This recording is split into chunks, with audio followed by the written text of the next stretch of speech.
You have to picture this, okay? Because if you weren't there, you almost wouldn't believe that human beings like this actually exist outside of cartoon villainy. Imagine the crispest December air you've ever felt, the kind that's supposed to smell like wood smoke and roasting chestnuts, and that specific electric anticipation of the holidays. But instead, it smells like hairspray, cheap perfume, and absolute, unbridled desperation. I am shutting this down. And if I see a single unauthorized cookie or hear one note of jingle bells, I will have the police here so fast your heads will spin. That was Brenda Vance, the self-appointed queen, dictator, and supreme overlord of our homeowners association, screaming at the top of her lungs in the middle of a snowy street while clutching a stack of legal threats like they were the Ten Commandments. She wasn't just trying to stop a party. She was trying to cancel Christmas, literally, claiming that our 15-year tradition of a neighborhood block party in Pine Valley Crossing was an illegal commercial enterprise and a blight on the community aesthetic, which is just fancy talk for, I hate joy and I want you all to be as miserable as I am. She had spent the last 48 hours threatening 47 different families with $500 fines. She was blocking driveway access to stop party planning meetings. She was actually calling the cops on kids for caroling because she claimed it violated noise ordinances. And she was doing all of this with the confidence of someone who thinks they are untouchable, the kind of person who believes the world rotates solely because they allow it to. But here is the kicker. Here is the detail that Brenda didn't know, the one glorious, beautiful fact that I was holding on to like a winning lottery ticket while I watched her rampage from my kitchen window. She didn't know that the guy she was screaming at, the guy she had been harassing for 6 months, the guy she was currently trying to destroy, was me, Julian Graves, and she definitely didn't know that I am the mayor of Silver Creek. Yeah, let that sink in for a second.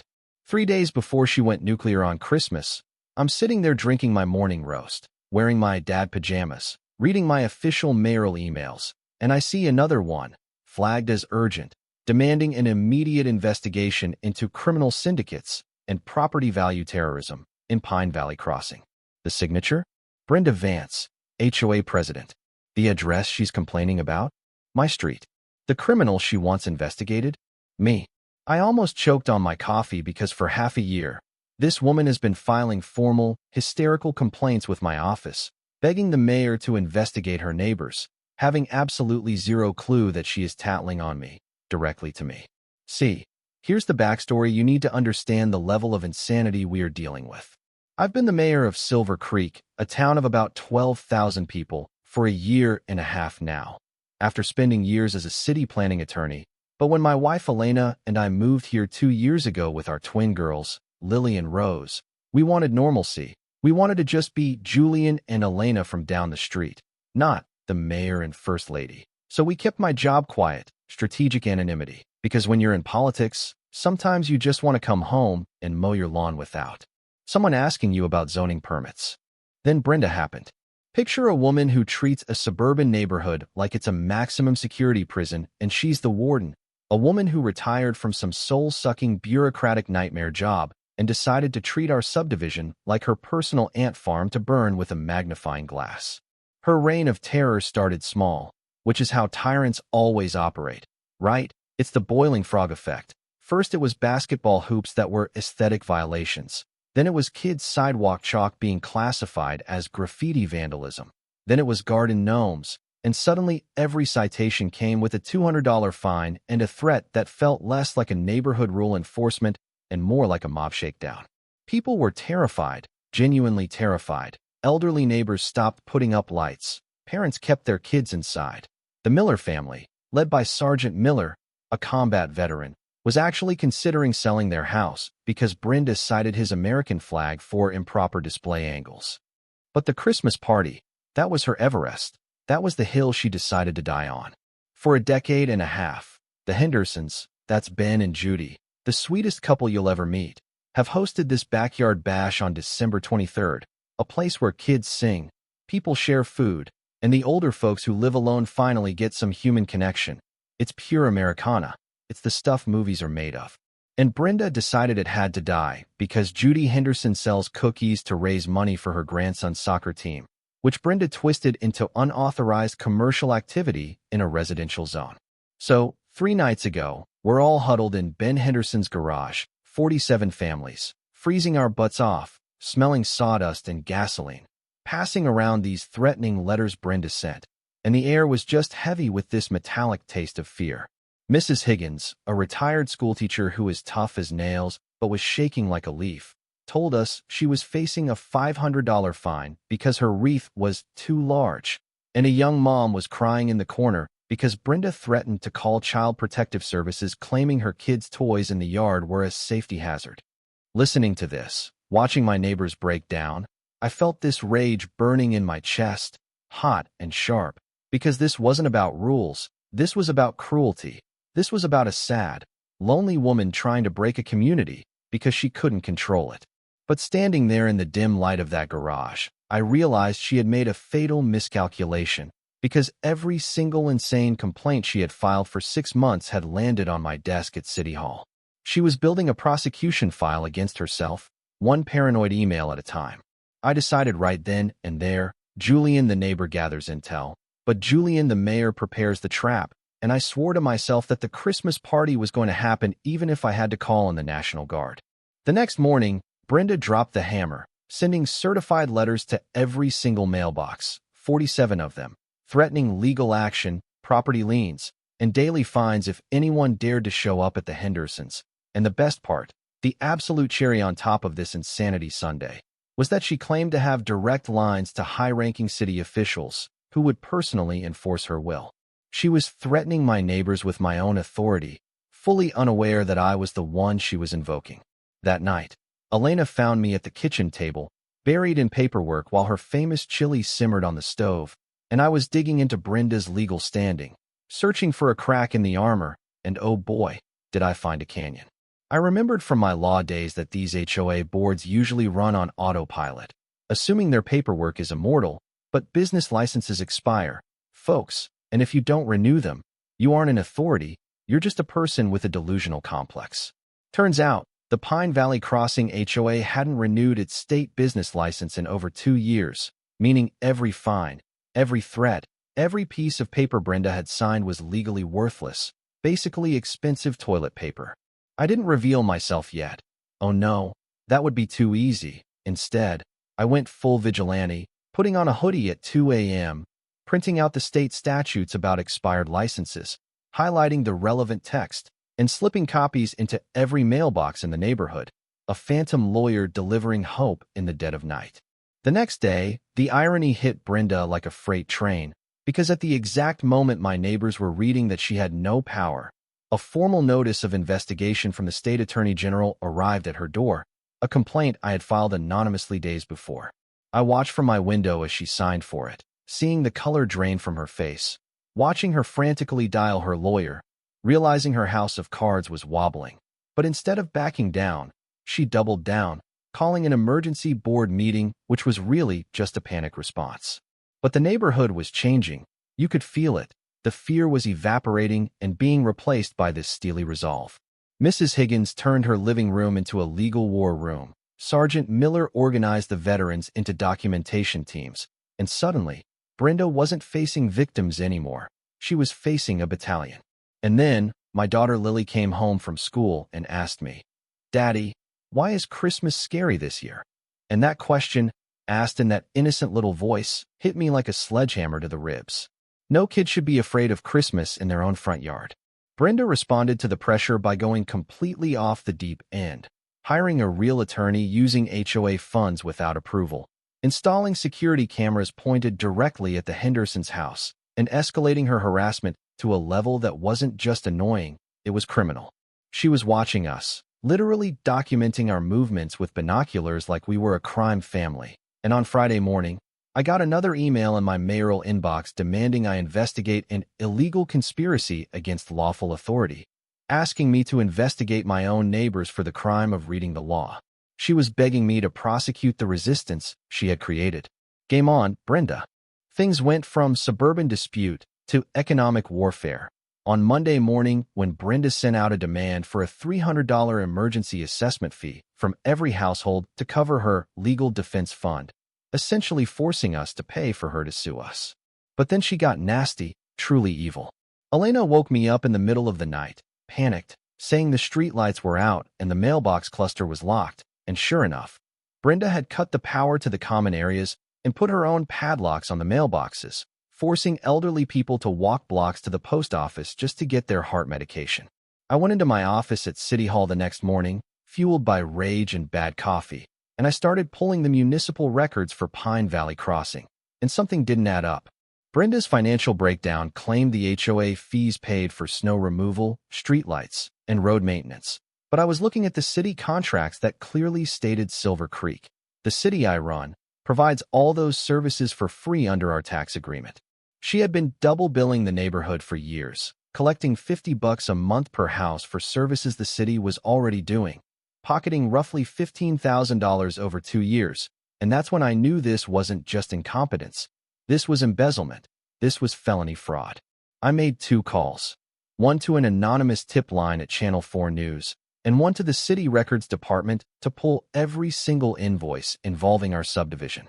When Jessica Cole, the investigative reporter from Channel 4, broke the story on Friday night, showing the duplicate billing and the locked mailboxes, our quiet little neighborhood went viral, becoming the national face of HOA corruption. But Brenda, she didn't hide. She snapped. She hired a private investigator, a slimy guy who started stalking families, showing up at soccer games, taking pictures of license plates, and, this is where I almost lost it, photographing my 8-year-old daughters at the bus stop. That metallic taste of rage came back, stronger this time, because now she was hunting children. Then came the mistake that sealed her fate, the moment she flew too close to the sun. Inspector Davis, my head of building code compliance, called me laughing so hard he could barely breathe, telling me, "Boss, you are not going to believe this. Some crazy lady just offered me $500 cash to fake code violations on Maple Street. Said she has friends downtown who will get me promoted if I help her frame these families. She tried to bribe my employee to frame my neighbors, promising him favors from me. I filed criminal charges that afternoon, but I didn't execute them yet because I wanted the world to see who she really was." By Wednesday, the community was in full revolution mode. Mrs. Higgins' living room was basically a command center. Sergeant Miller was running security escorts for the elderly, and Channel 4 dropped another bombshell report exposing the kickbacks Brenda was getting from fake contractors.